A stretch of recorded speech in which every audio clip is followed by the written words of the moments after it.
All right, good afternoon, everyone, and welcome to another installment of Finding the Source. If you're joining us for the first time, my name is Ashley Lusky. I'm the Assistant Director of the Civil War Institute at Gettysburg College, and I am delighted to have with me today Dr. Michelle Krowl, who comes to us from the Library of Congress. She is the Civil War and Reconstruction Specialist in the Manuscripts Division at the Library of Congress. And she is also the current manager of the presidential papers from President Polk through Theodore Roosevelt. Is that correct? That's correct. Correct. Michelle has had a long and very interesting career, which I hope that she can start us off talking to us about that today. It's had lots of interesting twists and turns in both the academic and public history sectors of the field. She was a research assistant for Doris Kearns Goodwin in writing her book on Lincoln, and she was also an advisor for the film Lincoln, among numerous other career adventures that she has had so far. So Michelle, I'm wondering, can you kind of walk us through some of your interesting background and the twists and turns of your experience and how you came to come to the Library of Congress and the skills that you acquired along the way in these various positions and professional experiences? Sure. Well, to some degree, there was a lot of serendipity involved in it as well. So I was one of those people who absolutely knew what they wanted to study in school, didn't ever change my major, went all the way through to graduate school. And when I finished the dissertation and the PhD, I was a little burned out and wasn't exactly sure, I wasn't ready for that tenure track, teaching job that was initially part of the plan. And so at that point, I started looking around at other positions or other things to do. And so one thing that while I was working on my dissertation, I just needed to get out of the house, to be quite honest. And so I volunteered at the Historical Society of Washington, D.C. as a volunteer manuscript processor, which was a great opportunity to be able to understand manuscript collections, not only from the perspective of a researcher, which I was very familiar with, but also a little bit more from the archival perspective as well. So eventually that turned into a part-time job at the library at the Historical Society.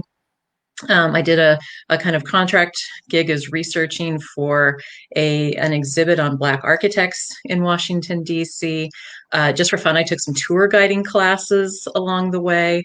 I did some contract writing projects that were very much directed at a general audience.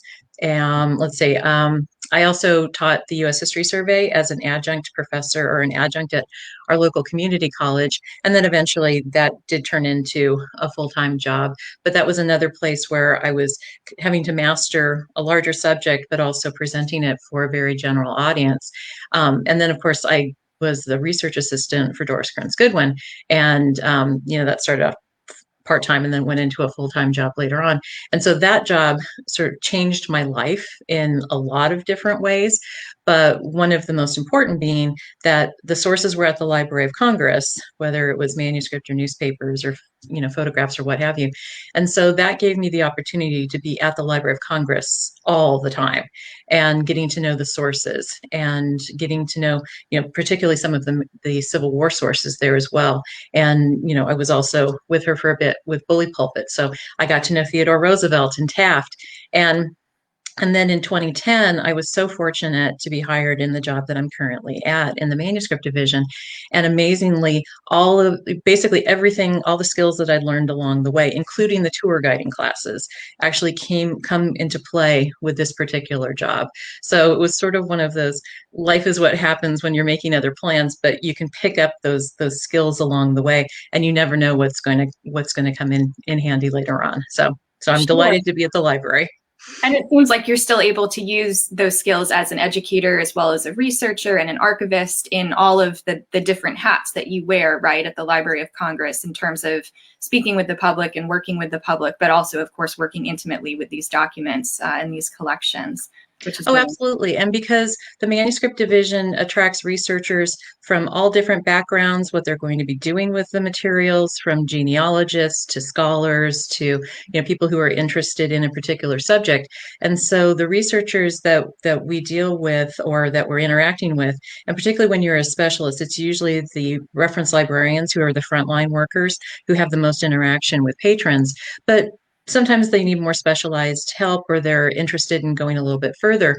And so we can be interacting with, and also through Ask a Librarian questions and coming in from the internet, that we can be asked a lot of different questions, from things that are supporting more scholarly work to things that are a little bit more of either general interest or the public. But some of those other skills have come into play because when I started at the library, we were just on the cusp of the Civil War sesquicentennial and starting to plan a major exhibition. So, my brief tenure helping with the exhibit on Black architects gave me a little bit of understanding of how that process might work. The tour guiding classes helped because when I was actually leading tours through the exhibit, I had a better understanding of how to place myself and how you work with groups. So all of those skills helped. And then also, of course, the manuscript processing position and volunteers, it gave me an understanding of archival collections, again, from an archivist point of view, because as a specialist, I consult with the professional archivists in our division. And when there's a question about how might this collection be used, or here are a couple of ways we could organize it, how might this be most useful to researchers. So we're at the library, or at least in my position, I'm part of a much larger team than small historical societies might be, but those skills still come into play if you understand kind of the process involved too. Sure. I'm going to ask you a question, which I know is probably for an archivist akin to asking a mother who her favorite child is. But in your experience with working, we'll narrow it down a little bit, not too much, just within the manuscripts in the Civil War and Reconstruction division. I know that leaves us with probably millions of documents. Is there a specific manuscript that stands out to you that spoke to you in a surprising way, or that inspired you, or that led you down a different path with your own research or exhibitions that you've worked on in the past? Is there any one that can stand out? Of course, knowing that there are probably many that have inspired you over all of these years. Well, and that's sort of the problem when we're asked, what's your favorite document? It may change by the day, because you have particular favorites that you go to again and again. So for me, Lincoln's Blind Memorandum, which is part of our collections, that's always a favorite, because people, and how I like to talk about that one is because people often come from the present back, and they're reading backwards. And so, of course, you think, well, it's Abraham Lincoln. Of course, he's going to win re-election in 1864 because we know how it worked out. But in August 1864, that was not necessarily a foregone conclusion. And so that blind memorandum, where he doesn't think he will win re-election, and he's pledging to work with the president-elect come between the election and the inauguration, which was then on March 4th, to help save the Union, because whoever would be the president-elect on the Democratic side was not saving the Union in the same way that Lincoln would. And then he folded it all up and had his cabinet members sign it on the back, not knowing what they were signing. And so people are always fascinated by that document and the story around it. And it's such a good example of how a document gets you into the mindset and the understanding of the person on that particular day, not knowing what's coming afterwards. So that's always a good one. That letter he didn't send to Meade after Gettysburg is always a good one. Partially because people, after I explain the whole story with it, and I can say, so this is the email that you write, but you don't hit send. So vent your anger, get it out, think about it a little bit, and then don't hit send. Kind of put it in your box somewhere, just like Lincoln did. So, there are favorites, but you might work with a collection. And so for a particular moment, that one becomes your new favorite. There actually is, there are two that also come to mind. One, because I've always been very fond of the Nicolay papers, and that was something I worked with extensively when I was researching for Doris Goodwin. And there's a beautiful letter in there about bugs, and that Nicolay's writing to his fiance, and it's hot and it's the summer and they've got the windows open and the gas lights on. And so he writes this really interesting letter about all the bugs coming in and flying around, and they're whirling around the gas, and like a perfect Saturnalia of ecstasy. It's something along those lines. And then they're hitting the gas and they're dropping to the floor. And then he says, I would be I would be tempted to compare those to the bugs who fly around the central sun during the week. And so he's making this comparison, but it's a very literary way of looking at bugs, and then makes a larger point. And partially why I've always liked that one is because of the two, Hay and Nicolay, of course, Hay goes on to have a literary career in the newspaper and as an editor, as a poet, as an author. But I like that one because it shows that Nicolay really had a lot of skills as well, and he's often kind of in Hay's shadow on that one. So we actually did a blog on the bug letter. But I'll just tell one more story, and then we can get down to other subjects. But there's also a Theodore Roosevelt letter, two of them, in the Gifford Pinchot papers. And it's right after Pinchot has been fired as the chief forester in that very public dispute with Taft, Secretary of the Interior, over oil leases in Alaska. So it becomes this very large dispute between the two of them, and sort of starts to symbolize, or is very symbolic of, the disagreement between sort of Taft's understanding of conservationism, or where his policies are, and that conservationism that Pinchot and TR had been working very carefully on. And so Pinchot sends a letter to TR, who is on safari in Africa at the time, and to let him know that he's been fired. And so TR sends this letter back, and the address is, in the Lado, and he's on safari. We've just had a runner from the village with this, and I can't believe you've been fired, and this and that. And I very much remember sitting in the manuscript reading room as a researcher at that point, thinking, wow, okay, first of all, I have a letter from TR and on safari in my hands, and that's just pretty cool.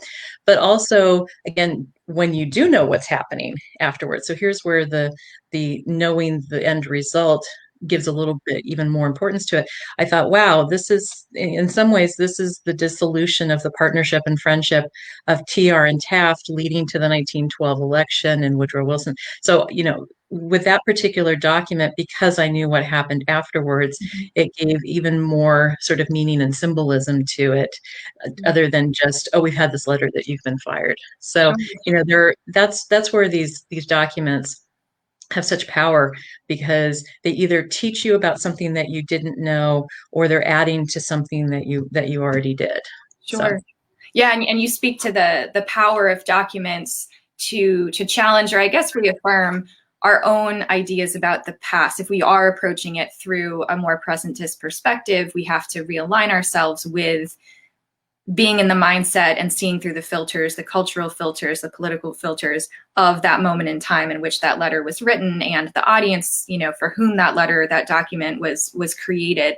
But then also you remind us that, of course, it's important to know the broader context, because that, of course, gives the meaning to these seemingly, meaningless or insignificant pieces of paper or documents as well. So I guess it's the challenges and opportunities of working with manuscripts, and that they can help provoke us in new ways if we're willing to bring ourselves, onto that same level with the manuscript, and take it, on its own terms, and read it through different lenses and through different angles. Right. Well, and the other thing that is an opportunity when you're dealing with an entire collection, rather than, some of our collections may only be one or two pieces of paper. Otherwise, some are much larger. But then you also get to know some of the people involved as well, and how they think. And I have to admit, I was watching the program that you did with Gary Gallagher last week, and that discussion about, well, people in the Confederacy didn't necessarily think that Gettysburg was a huge disaster. And we have a diary that is actually online as part of the Machen family papers, from Leroy Gresham, who was a teenage invalid in Macon, Georgia, and really followed the war very carefully. And you see that exactly in his diary, that first day, oh, it's this great victory, but you don't subsequently see anything of him saying, oh, this has been a tremendous defeat and this is all over. And so again, it helps you put your understanding, or see through the eyes of the people who were living it at the time. Just in the same way that if people are keeping pandemic diaries now, or commenting on social media or whatever that they're doing, we don't know what's happening tomorrow. So for us, when we go back and read those things later, we may be able to put extra meaning or understand. But that's where those contemporary documents are so important. And also because people's memories change as well. Sure. So that's another aspect of dealing with, history and people's memories, is that how you understand something or feel at that moment may get clouded by memory or other things coming in. So it's not to say that the later memory isn't valuable. It's just something that you can weigh against a contemporary record. And that's one of the huge merits of having access to a large collection. It's kind of like the Civil War researcher who's going to write a book about soldiers' letters or about, women's experiences North or South during the war. It's so easy to cherry pick a few letters here and there, but you don't see the evolution of that person over time, how their perceptions or their representations of their experiences have changed. You have to see that long kind of arc and not just go in at particular moments in time and capture, well, this is how they felt about it, and that's it and done. Because as you said, the next day it could be very different, or a week from then it could be very different. So that's the full power of working with a full collection. I want to turn to the first group of sources that you selected for us to talk about. So we've been talking about manuscripts of written documents, but you chose a very interesting collection from a soldier who is also an artist. This is Charles Wellington Reed, and he did some interesting things, of course, with his letters home that he was writing from the front. He served with the 9th Massachusetts Battery. He was here at Gettysburg, of course, won a Medal of Honor fighting near the Trossel Farm, for those of you who are familiar with the battlefield. But he illustrated a lot of his letters home as well. And he also had the sketchbooks that we talked about. And so he had this kind of independent career that he blended into his service. And so I'm going to put the link on the screen so that people can check out the collection while we're talking. But I was wondering if you could bring up a couple of the images for us that you've selected of the documents from this collection. Okay, let me go ahead and share my screen here.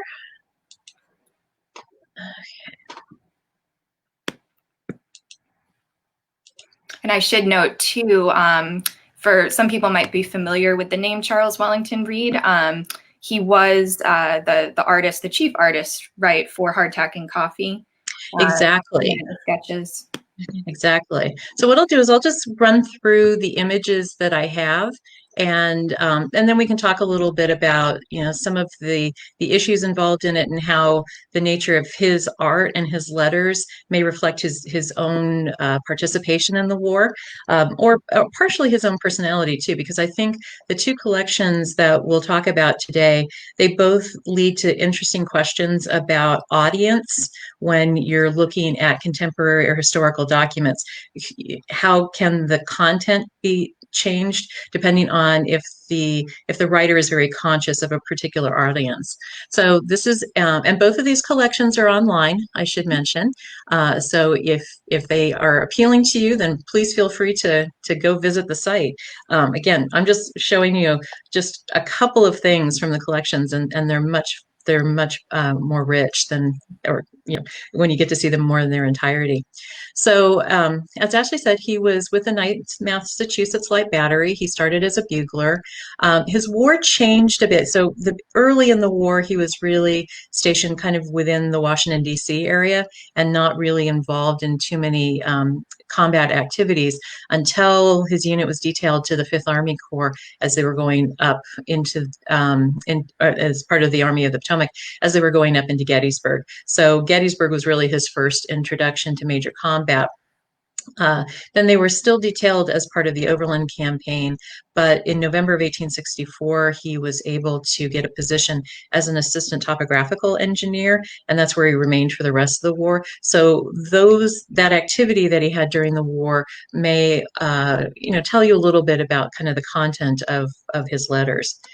But one thing that is so wonderful about the Charles Wellington Reed papers, and particularly, and I like to say this for teachers, that because fewer and fewer people are reading cursive handwriting or learning how to read it, that sometimes some of these documents are a little bit more inaccessible, particularly if the handwriting can be a little bit more challenging.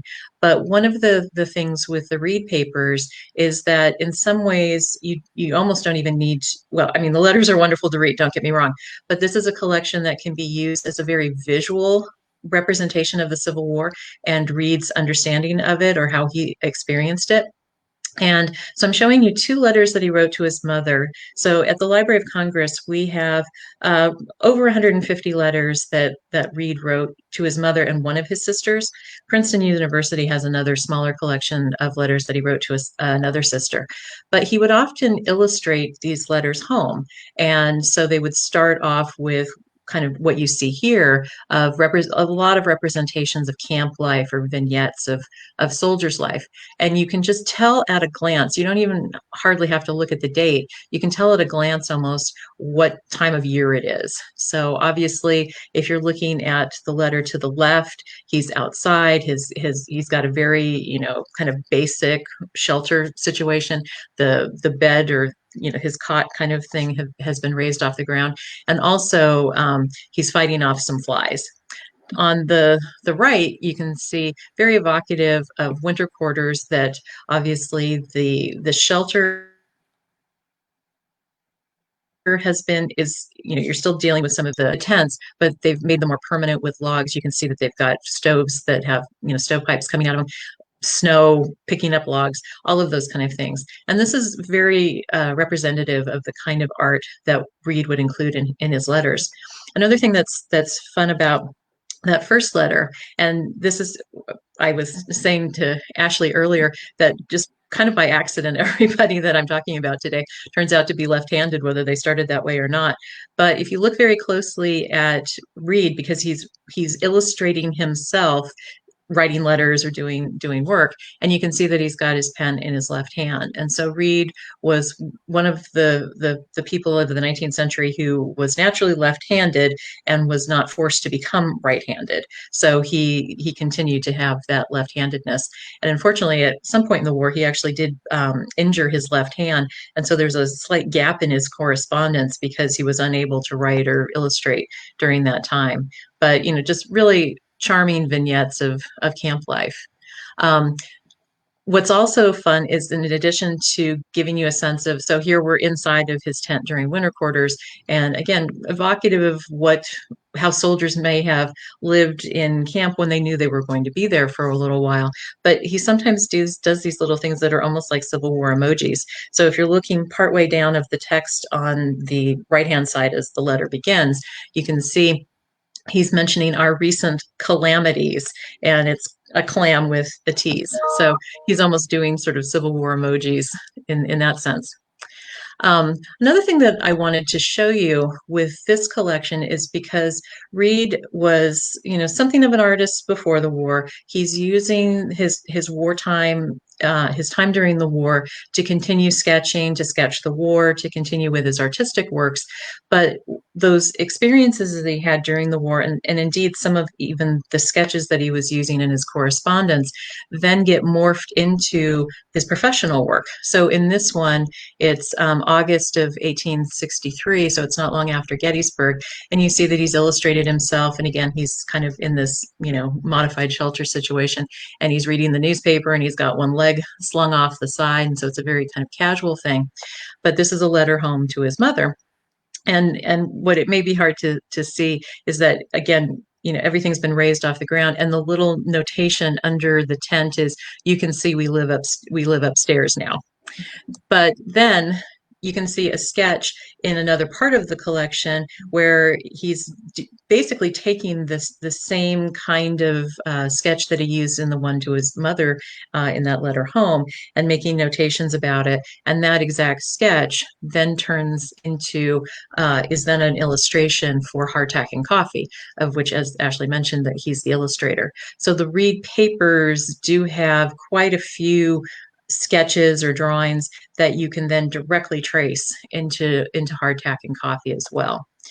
But since we're on the sharing screen, let me go ahead and just continue on with this. One thing that you'll notice when you look at Reed's, both his letters, his sketches, and even the things in his sketchbooks. And some of these, if you go explore the collection, you'll see that some of these sketches are actually, they look very large when you see them on the screen. Some of them are actually very, very small. So, please feel free to use the zoom function and to be able to turn them around and get into them a little bit more. But they're they're sort of, I don't want to say they're entirely bloodless, but when you compare some of his battlefield scenes to after battle photographs from Brady or Gardner, his war is not as violent or bloody as you might think. And so I put this one up because in some ways this is as violent as Charles Wellington Reed's illustrations get, that this person is obviously, now has fallen victim to a shell. Um, and we'll go into another one on Little Round Top that occasionally you see dead bodies, but again, some of them are almost pastoral. They're considerably less bloody than what he did witness, because again, he was at Gettysburg, and at one point he actually his captain had been wounded, and they were between the lines, and they were supposed to hold off until the last to try to give other troops a chance to maneuver out. And so his captain was between the lines, and Reed actually rode out there and put him, I think he rode his horse out there. He got his captain, and they were riding between the lines of active firing. And so Reed really did put his own life on the lines. And in a letter that he writes to one of his sisters afterwards, and that particular letter is with the Princeton collection, he notes that he never had a notion of actually being hit or wounded, but then what he experienced and what he saw at Gettysburg of dead bodies and people's lifeblood flowing out of them disabused him of that notion. And for him, war ceased to be, he calls it, he says something along the lines of, war ceased to be a novelty to me, or the novelty had worn off. So do you see a change in the way that he illustrates his experiences of war, or what he sees of the war and the battlefield after his experiences at Gettysburg? Or does he kind of maintain the same kind of whimsical, charming, more sanitized representations of war from that point on?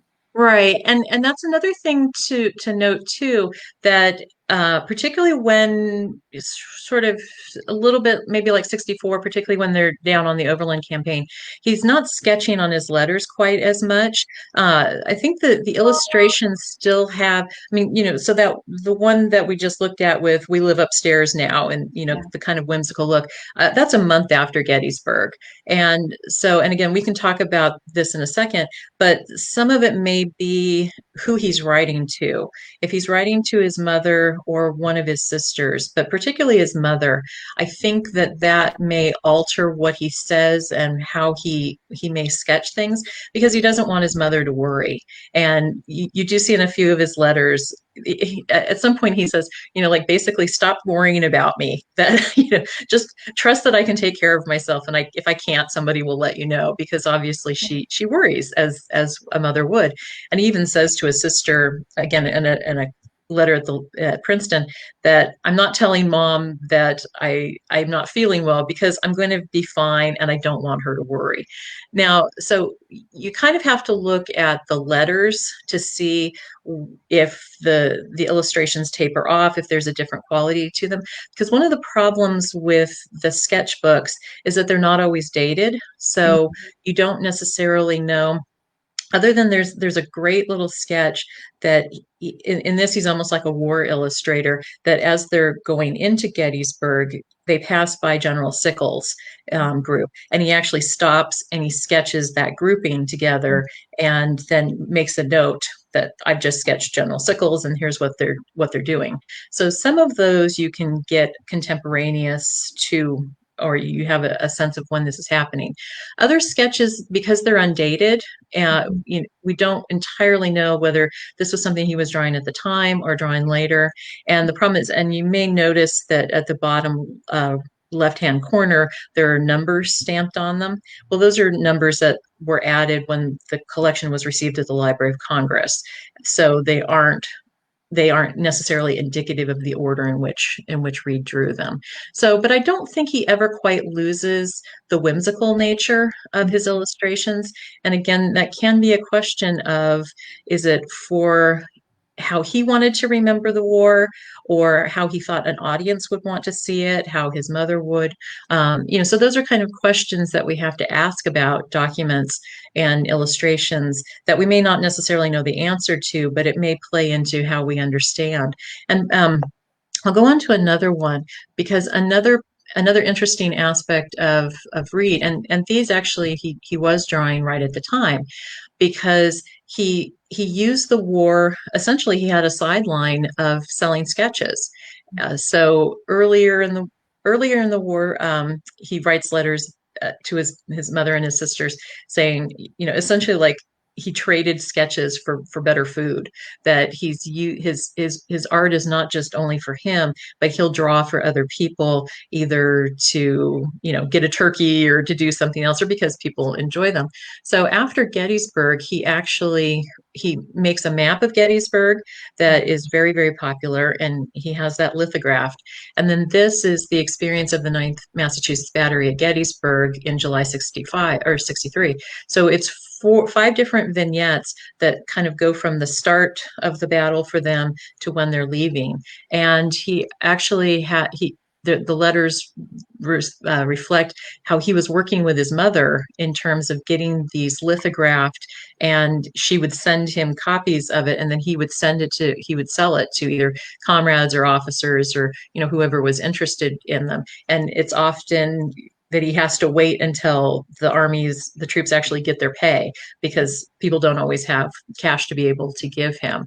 So, and this is again, is it a representation of what the Ninth Massachusetts actually saw in terms of the bloodletting, what the battlefields look like, or are these close enough that it is evocative of what they saw, but it's a palatable illustration for people to look back on later or have as a souvenir or whatever they determine to do with it. So What that's kind of.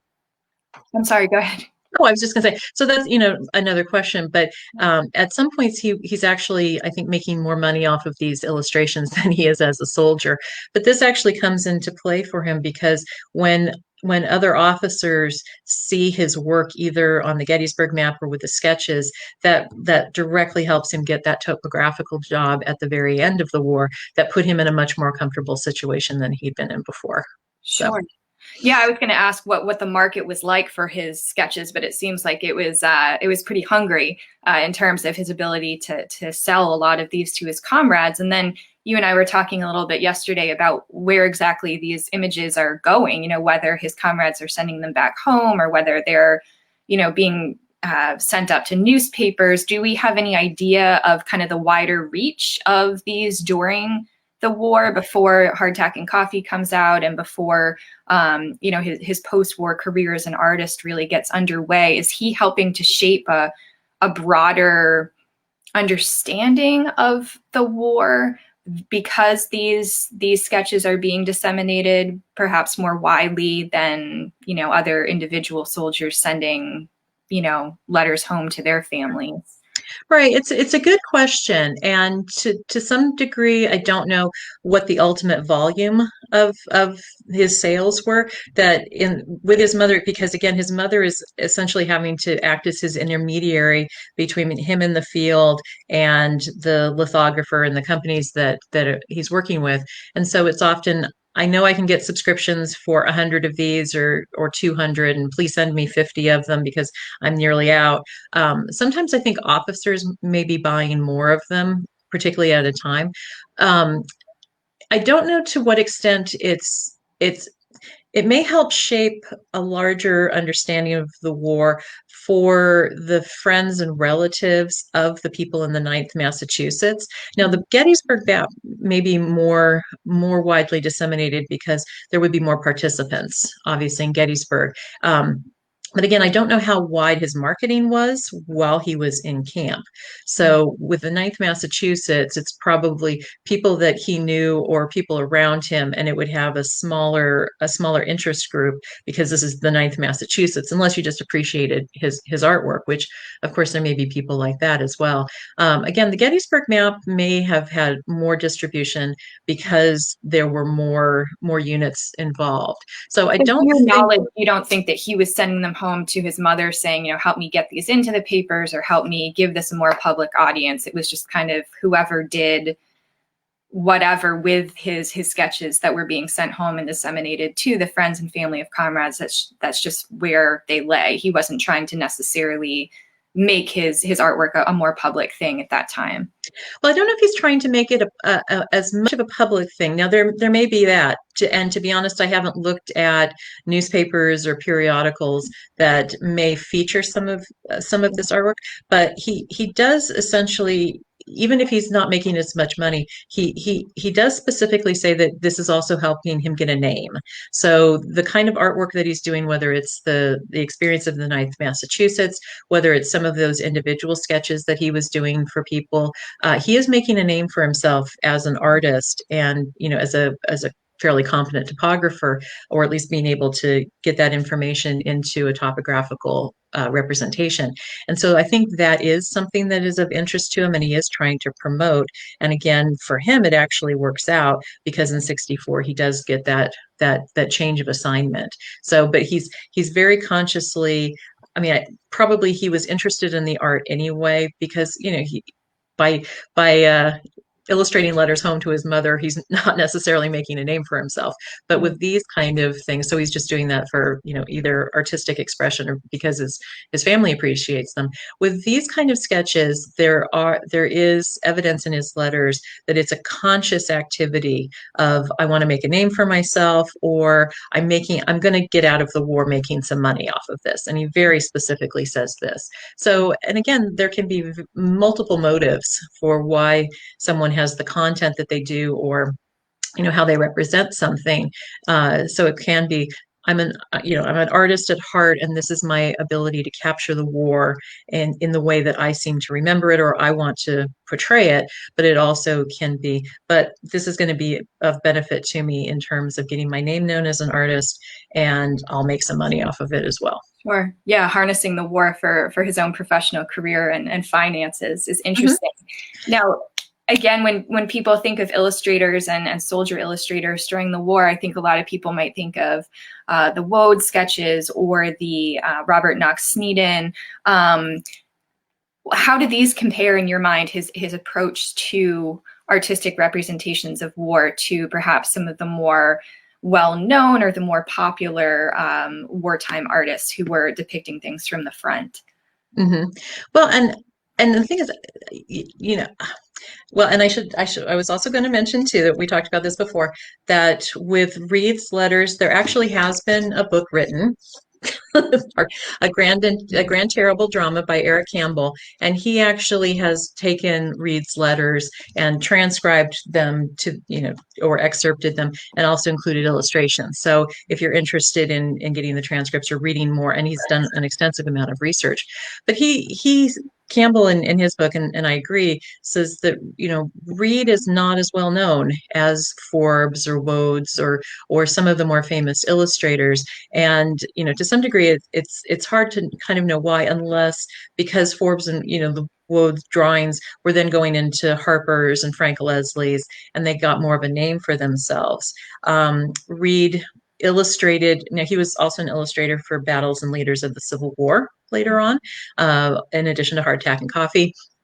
But his name, I don't think, quite got out there in the same way as the ones who were more famous during the war, because of course they were war illustrators, as opposed to, they were also artillerists or topographical engineers, and were in the field. So, but what's sort of surprising to me, and this is why I'm so glad to have the opportunity to share these more widely, is I think potentially it's because so many of the drawings are part of a manuscript collection, that if they were individually online as part of our Prints and Photographs division online catalog, if they had been in that division instead, then if somebody's looking for, I'm interested in illustrations of Gettysburg, and a whole group of images come up, people might be grabbing them more readily, because that's where they're thinking to look, as opposed to, this is a collection of papers that includes these wonderful illustrations, and also actually two of his 2 medals of honor as well.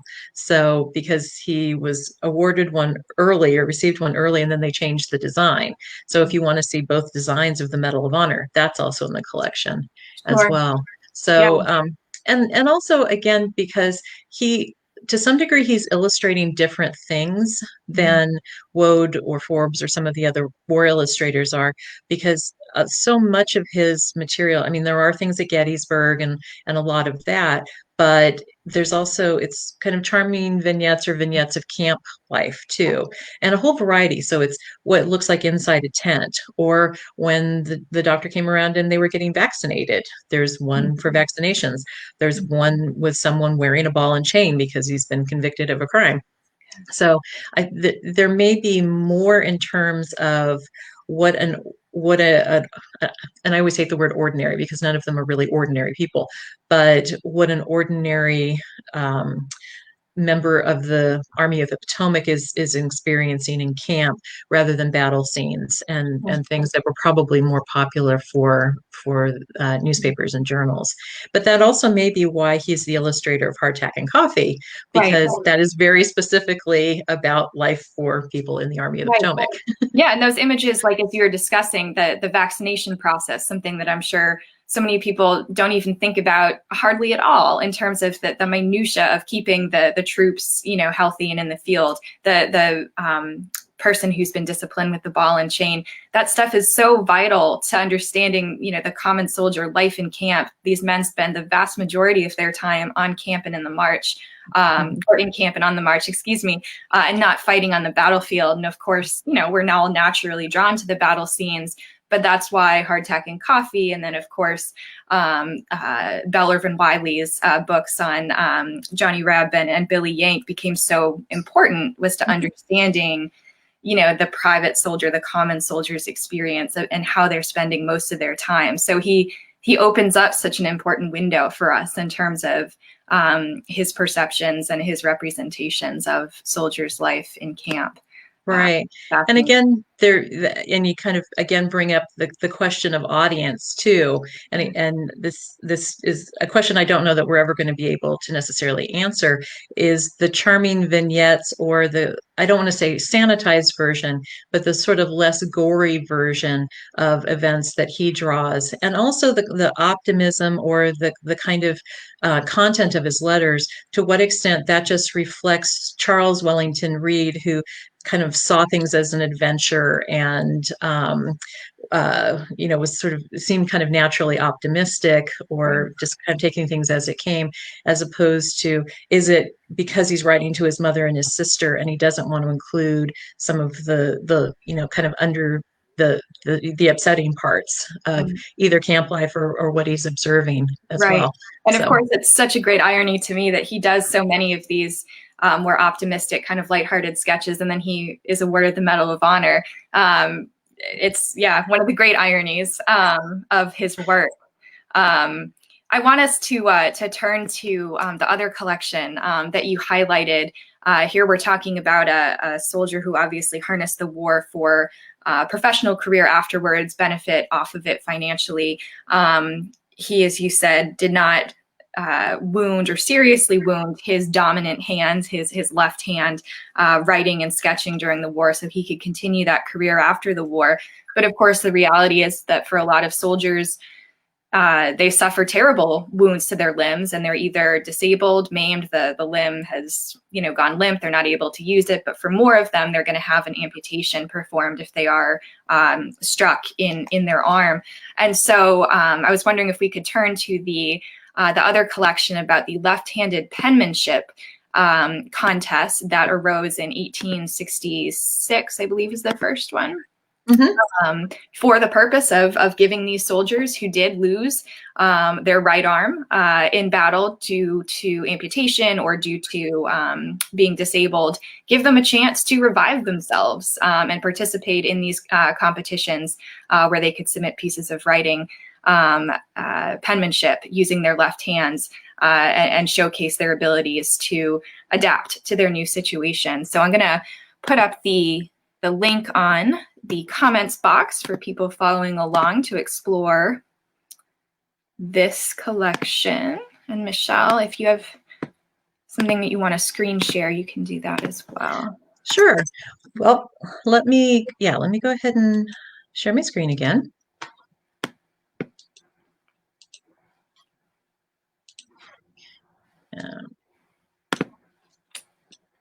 Okay. So this will help set the context a little bit, and Ashley did a great job setting this up. That and it will pick up on what I said about Charles Wellington Reed and maintaining his left-armed dominance or left-hand dominance in a time where people were, if they weren't right-handed to begin with, were often strongly encouraged to be if they were naturally lefties.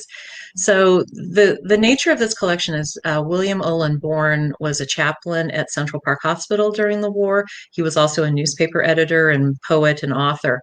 And it seemed that he was noticing probably when he was at Central Park, that there were a lot of right arm wounds. And my understanding is, and people out in the audience may have a better knowledge of this, is that particularly the means with which one was firing their weapons during the war usually meant that their right arm was more exposed to incoming shells and bullets and things. And so there were a lot of right arm wounds, either that it took your hand or your arm off, or it left you unable to use it, often leading into amputation.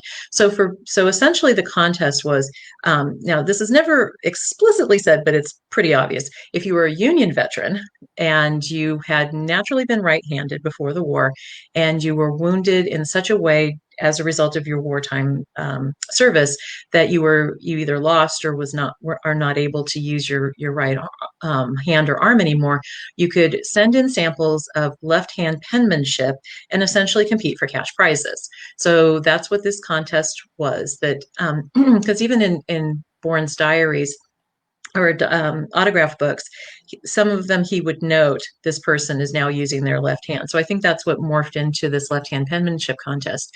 And there were multiple kind of underlying themes here that, as you can see in this advertisement for an exhibit of the penmanship contest or entries down in Washington, that disabled but not disheartened. That was actually one of the banners that they had at the two exhibitions. So it was this idea that even if you had been disabled by losing your dominant arm or hand or the use of it, that you would still be a productive member of society, that this was both an encouragement for those kind of veterans to learn how to use their left hand, but also as a way of exhibiting to the public that these empty sleeves still held a very vital member of society, and that they could still contribute. They were still able to be productive members of society. And that's very explicitly part of the report that the judges of the first contest put out. It's very explicitly in the kind of literature that you see here. Bourne edited a newspaper called The Soldier's Friend, which was very organized and aimed at soldiers and the kind of services and information that they would need. And so it was The Soldier's Friend that ran this contest. So all throughout, you can see this notion of, if you had been a right-hand person, right-handed, and you'd lost your dominant arm, that penmanship, particularly if you had previously been in an occupation that really required the use of both hands, that if you learned how to have good legible penmanship, that good penmanship was your ticket to another job, whether it be a clerkship or a government job of some sort, that this was a way for you to essentially kind of readapt your life and learn how to use your left hand to be able to support yourself and your families, and have that occupation that might have changed since before the war. So it's very much part of this. So again, when you're looking at some of these entries that come in, questions of audience are again something that you can ask of them, to say, is the content, is it oriented toward a particular audience because this is a competition, or to what degree is the soldier just telling their stories? And there can be elements of all of it in there. So part of the competition was that they were encouraging, well, you had to say what your name, your unit, and were encouraged to talk about how you lost your arm or how you were wounded. And then it was, you can have poetry, you can tell your story. So there's a whole variety of content in there. There were two competitions. So the first was initially going to end in 1865, but then they realized that the people who had been wounded around the Richmond campaigns would not have had enough time to master this skill of left-hand penmanship. So it was put off a little bit until early 1866. So that's when the first contest was.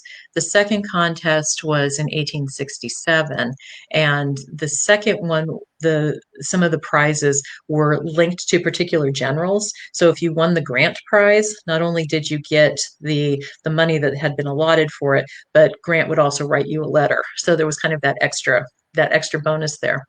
And I'll show you a couple of examples in a minute. But what was also, since we're on this slide, there was also an exhibition of the penmanship contest entries. So it started in New York, and people would actually go and look at these samples of penmanship, and it included people like Grant and others who also came to view it. So it was not only for the encouragement of the soldiers themselves, but also this was a way of allowing the public to both kind of have a display of their patriotism of the war and support of veterans, but also see physical manifestations of the fact that these men could still write, and they would be able to get jobs.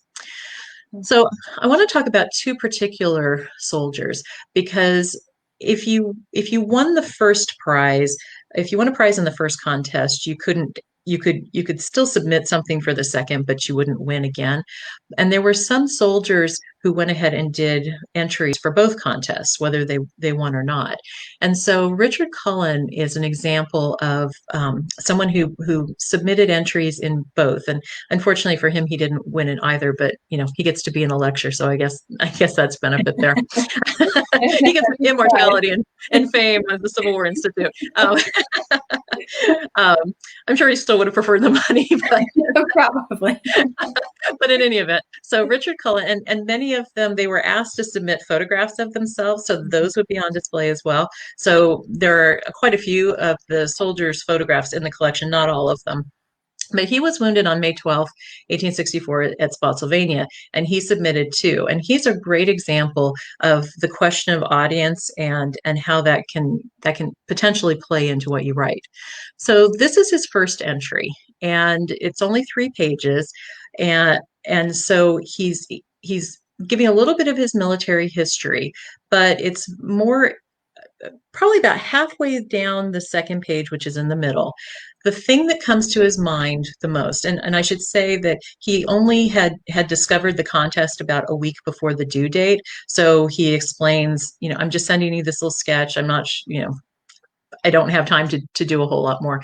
And so in my mind, that leads to more of what is the most vital memory that he has as he's, it's more of a sort of visceral, let me just get this out and get it into the mail. But basically a page and a half of this is he's wounded at Spotsylvania and he's taken prisoner by Confederates. And he specifically remembers this very cruel Confederate guard who had, authority over, what he called his Yankee prisoners, or his prisoner Yankees. And Cullen mentions that he had asked for a drink of water. I mean, he's wounded at that point. His arm isn't amputated for a little while longer. But so he's wounded and he asked for a drink of water, or I guess it's a little bit later. Anyway, the kind of some of the periodization in the timeline is a little bit different here. But in any event, he remembers this cruel Confederate guard. He had asked him for a drink of water, and the guard says, I'm not doing this. I got into this war not to take care of Yankees, but to kill and cripple them. And he wished every Yank in my position just as that. And so you can see that at the top of that last page of the third page, that this is a very visceral memory. And then he says, and just at that point in time, all of a sudden the stars and stripes come over the hill, and here come the Union soldiers. And this individual, this cruel guard, was wounded and is on the, it sounds like he's basically on the ground next to Cullen. And this Krowl guard is yelling for his own comrades to come get him off the field so that he won't be killed. And Cullen says, don't even bother, because they have to take care of themselves. But the thing that he remembers is that so he's stopping and crying and begging for one of our own men, before he bleeds to death. And then he calls for a drink of water, and kind of says that with some bitterness, that here's this Krowl guard who wouldn't give me a drink of water because I was a Yankee, and yet now the tables are turned and he's calling for water. So it's a very evocative passage and a very strong memory, not as much about his own wounding, but the way he was cruelly treated by this guard. So that's the 1866 competition. Then Yeah, and it's an interesting. I mean, you're obviously through these collections, through these competitions, they're fostering a sense of community amongst these wounded soldiers, and a sense of rehabilitation that brings back any questions of emasculation because of their wounding during the war and all of that. But also the nature of what they're talking about obviously speaks to they're trying to assign a patriotic higher purpose to that suffering, and to that loss, and channel it against the other side, and with these descriptions of how awful the rebels were and how great and courageous our own people were. They're definitely promoting that patriotic feeling in the wake of the war to stoke community, togetherness between the home front and returning soldiers, in the content of what they're putting forth here. But I guess it also seems to me that it appeals to that 19th century ideal of sentimentalism, of that there has to be some higher meaning or some higher reward to that suffering. And so when you're talking about this guy went through this horrible experience and he was shot and then he was captured and treated horribly, he's then he's wounded and he's has his arm amputated, but he's participating in, of course, the great aftermath of his side's victory. So that was the higher reward that made it all worth it. So it's these are rich letters. But Ashley, one thing I wanted to mention, since we've gone on, and I'll do this quickly because I know we're running out of time here, but this is his second entry and it's 14 pages and he doesn't mention the Confederate Guard once. Interesting. And so again, in my mind, because we have the two to compare, the question comes is, okay, he didn't win with the first one and that was his impressionistic view, but so now you can see, so in my mind, his handwriting improved and his literary style improved, because the second one is it's a great entry and it's very literary in how he's discussing things, but that memory isn't there anymore. And so that's one thing with these collections, is that the question of is the material being directed at a particular audience in a contest, or is this what their actual memory was, or is it a combination of the two? So, and since I'm on here, let me just go one more slide if we have time, because I also wanted to show you Alfred D. Whitehouse, and he lost his arm at first Bull Run, so he had several years to perfect his handwriting, and this is an example of some of the really beautiful handwriting that the veterans are able to achieve when they're practicing with their left arms. And so he did two entries. The one on the left is from the first entry, and I think you can understand why he won a prize for ornamental penmanship. And then the second one is from the second competition. Again, it's a poem about just give us work that we can do as part of the left arm corps. Yeah. So, which of course I love that, the idea the left arm corps is back on the field. I think I saw on the first bulletin that you put up, that these guys are, they might be maimed, but they're still soldiers in terms of their ability to contribute to society, and they're still, active and vocal members of society.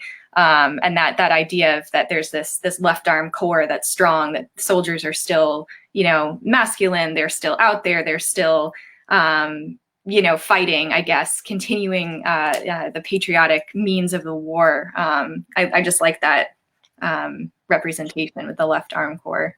Oh, absolutely. And it gives them another identity as Right. well. Now, one thing that we haven't talked about with this collection that I was thinking about a bit yesterday is that there are groups that are now excluded from this kind of participation, though, because, and I'll go ahead and stop sharing now. Um, if you didn't, you had to be literate to be as this. And there are two soldiers from the USCT who participated in this, but with so many USCT soldiers being formerly enslaved, that unless they learned, often in areas where literacy was illegal, unless they learned how to read and write during the war, which is one of the things that is does happen when people are in camp and they're able to almost have schools within camps, that this is excluding a huge percentage, likely, of former USCT soldiers who might not be literate at the time and probably wouldn't, their penmanship, even if they were able to develop it, may not lead to the same kind of government and clerkships that these other veterans did, nor do have. Now, I haven't read all of them yet, but I haven't come across too many people who are writing in foreign languages either. So this may not be the same availability to, so many German soldiers, for example, as well. So, in addition to who is included and the very the good aims of this, there are also people who are being excluded from it because of their circumstances. Yeah, the class implications and the ethnic implications are surely there. And it might tell you something too about who, the organizers of these contests, who they targeted as needing the most help or the most important members to get back into society at this time. Maybe it is the more educated, the people from a higher class or of a native class, at least. Whereas other people, were kind of left to their own defenses as to how to make a go of it after the war if they had an amputation or been maimed. So there are certain class implications, and I'm glad you brought that up. Do you know if a USCT submitter, they never won? Is that correct? No, I don't think either of them did. Okay. So Okay. yeah, Yeah. they didn't. I don't think they won in this, but they do identify themselves as soldiers. And one of them, I think his name is Robert Penn. Uh, Part of his essay is, I tried to enlist in 1861 to fight for my country, but I was denied because of my race. And so, that's part of the story that he's telling there as well, is not only is he, now is he a wounded veteran and participating in this competition and having to reshape his own life, but there's that other aspect of, I was trying to do my duty before and was denied that. Sure. So. Sure. Yeah, that's fascinating. And to your knowledge, I mean, obviously the Confederate States after the war, they didn't have nearly the financial means that some of the Union states did. Did they ever offer similar contests? Do you know? Not to my knowledge. And the thing that it's very specific about this is it's the Soldier's Friend newspaper that's doing this. And prominent New Yorkers were part of the judging in the first competition. Theodore Roosevelt's father was one of the judges because he was very engaged in philanthropy and veterans issues in New York. So it's run by this specific organization. Now, how it gets out there, and I was wondering too yesterday, and I don't know the answer to this, to what extent then his circulation may have gone up as Right. well, because it's based in New York, but he encourages other newspapers to pick up the story to be able to disseminate it throughout the country. And so many of the soldiers, particularly on their cover letters, they'll say, "Oh, I read this in the Soldier's Friend," or "I read this in the Cincinnati newspaper."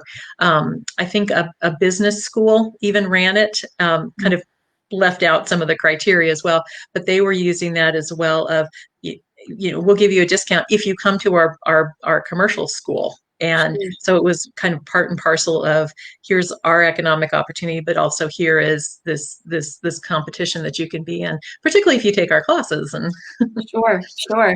Yeah, that's fascinating. Is there a book that you can recommend that focuses specifically on the left-handed penmanship contests? Or I'm sure that there are articles and book chapters, but is there a book to your knowledge about this particular event?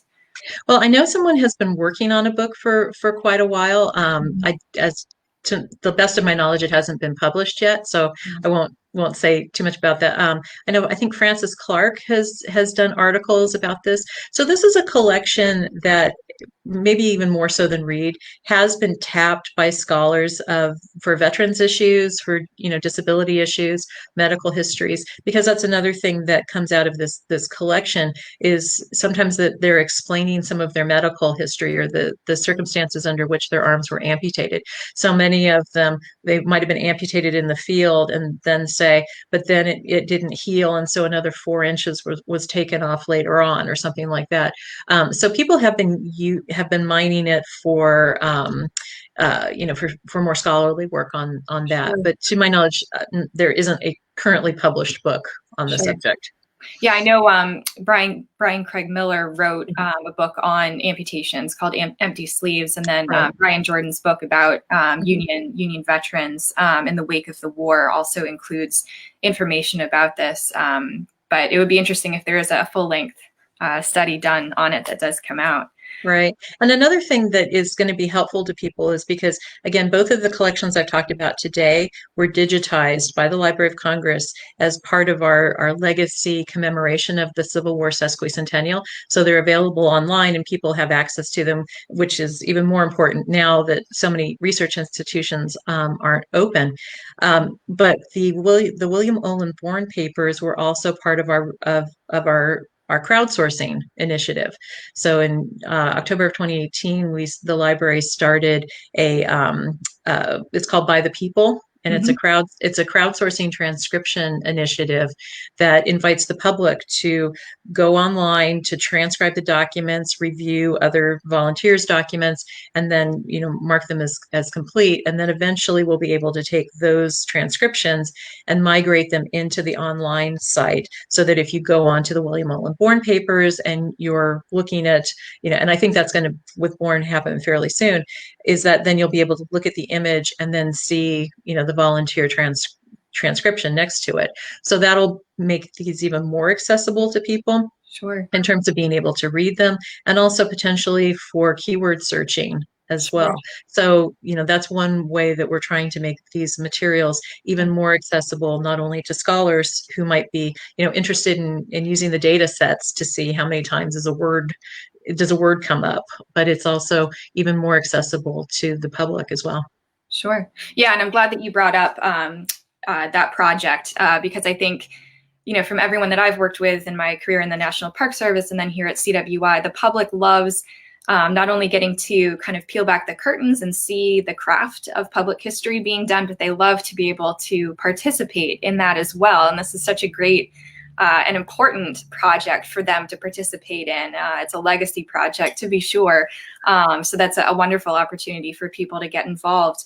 And I think, as you and I were talking yesterday, I do think that one of the silver linings of the COVID cloud for the history and public history community has been the increased digitization of materials, of course, the increase in digital programming to reach wider audiences, to get more people on board and interacting and maybe becoming more of their own historians, digging around in these collections. And so what you've highlighted today, with the databases, and again, we have the links up for people watching at home currently, and if you tune in later today to watch later on, you too can get involved and become, historians going through these collections that some of them, haven't received nearly the attention that others have.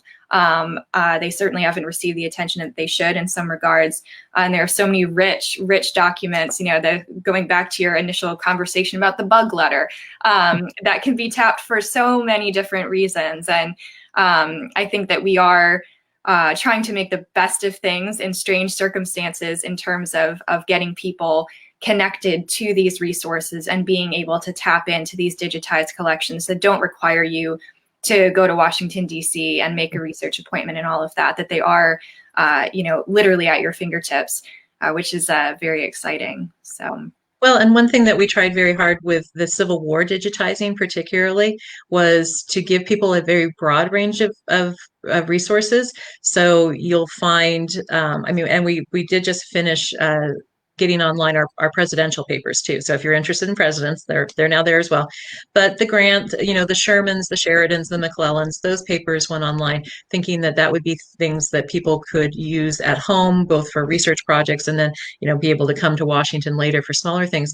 But we also wanted to make sure that we had Union, Confederate men, women, whites, African Americans. So to give people a kind of broad range of materials that's very reflective of the people who are participating and experience the war as well. So, Sure. there's a whole variety of things for people to go online and explore, depending on what their own interests are. Sure. And as you said, if people have difficulty reading 19th century handwriting and cursive, which I've found more and more with students that I work with these days, because cursive just isn't taught in schools nearly as much as it was. And then you have to go back to 19th century cursive and ways of phrasing things.